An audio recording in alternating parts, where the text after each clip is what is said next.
Have you ever wondered why, for the same emotional wound, some people can let go after just a few months, while others carry it with them for years, even a lifetime? Perhaps you've met someone who is always ready to give another chance, even after being betrayed multiple times, while for you, forgiveness feels like reopening an old cut with your own hands. What truly determines this difference? Is it simply innate personality or something deeper? The way each of us perceives the world, processes emotions, and protects our sense of self? Take a moment to reflect on yourself. When you recall the last time you were deeply hurt, do you feel you could easily release it? Or does the anger and pain still simmer somewhere, waiting for the slightest trigger to resurface? This question isn't meant to judge, but to help us recognize that the ability to forgive isn't merely a moral virtue. It's the result of a complex chain of psychological processes unfolding within each person. In psychology, forgiveness is understood as the process of freeing oneself from the grip of negative emotions toward the person who caused the harm, without necessarily forgetting or reconciling. Researchers have found that not everyone goes through this process at the same pace or depth, and the differences often stem from three core factors: attachment style, ego defense mechanisms, and the way each individual assigns meaning to the hurtful event. First, consider those who seem born with a natural capacity for generous forgiveness. They often grew up in environments where love was given consistently and with clear conditions. According to John Bowlby and Mary Ainsworth's attachment theory, people with secure attachment believe that the world is fundamentally trustworthy and that people, despite their mistakes, are worthy of repair. When hurt, they don't feel their entire self-worth is threatened.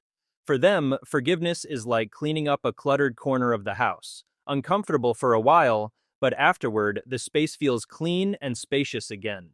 They can separate the hurtful behavior as one part of the other person, rather than seeing it as their entire essence or the defining feature of the relationship.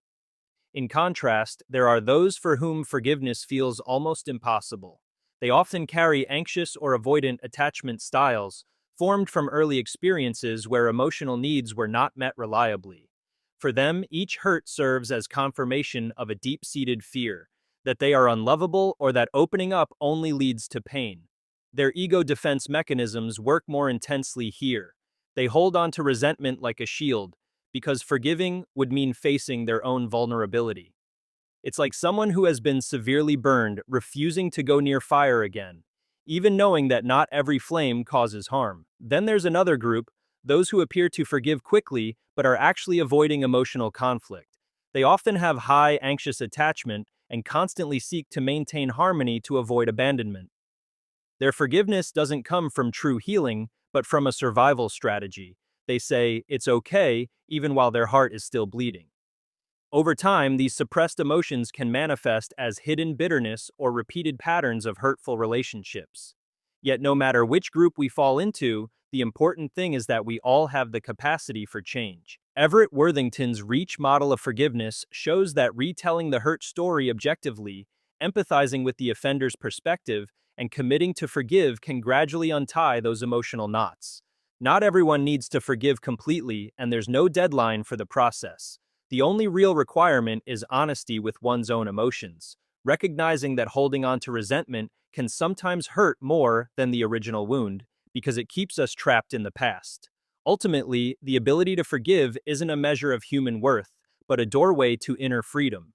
When you understand the reasons behind your own ease or difficulty in letting go, you'll stop judging yourself and instead begin a healing journey that is uniquely yours, slow but steady.